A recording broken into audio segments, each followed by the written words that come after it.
Hello, good evening. Hello বন্ধুরা, তোমরা সবাই কেমন আছো? আশা করি সবাই ভালোই আছো। তো দেখুন, আমি সন্ধ্যের টিফিন নিয়ে চলে এসেছি। তো জানি না কতটা কি করতে পারবো, তো শরীরটা খুবই খারাপ।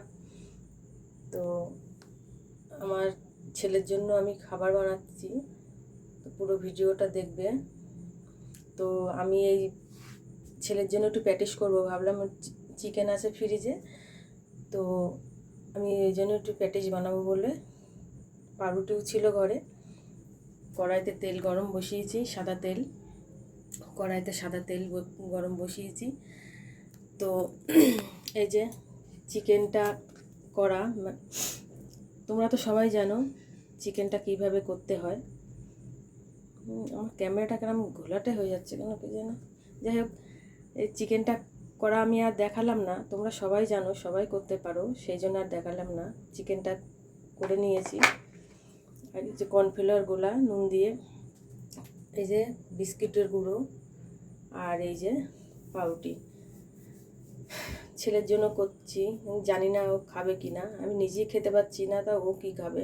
প্রচণ্ড শরীরটা খারাপ বন্ধুরা, এখনও জ্বর সেরে যাওয়ার পরে এখনও সুস্থ হতে পারিনি আমরা, মা আর ছেলেতে। প্রচণ্ড শরীর খারাপ আমাদের। তো ছেলেটা কিছুই খাচ্ছে না, তাই ওর জন্য করছি আমি।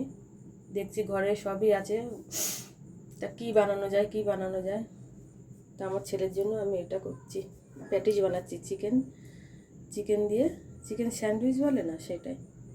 দেখি,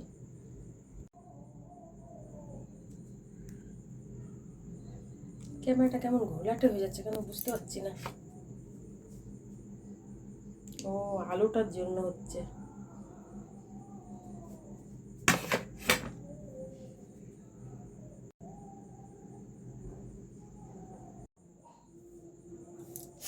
আলুটার জন্য দেখাতে পাচ্ছি না।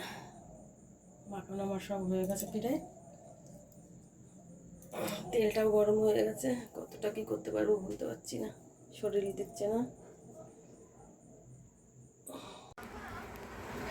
শেষমেশ আমার চিকেন স্যান্ডউইচ বানানো হয়ে গেছে। খুব কষ্ট করে বানালাম বন্ধুরা, জানি না কেমন হবে। গন্ধটা খুব সুন্দর বেরাচ্ছে, তার ভাজতে পারলাম না, শরীর ভালো লাগছে না অসুস্থতার জন্য। আমি কন্টিনিউ করে তুলে রাখলাম, আর ভাজতে পারলাম না, এই কটাই ভাজলাম। দেখো বন্ধুরা কেমন হয়েছে। একটা চিকেন বলও বানিয়ে দিয়েছি ছেলেকে আমি, একটু বেশ চিকেন বল করে দিয়েছি একটা।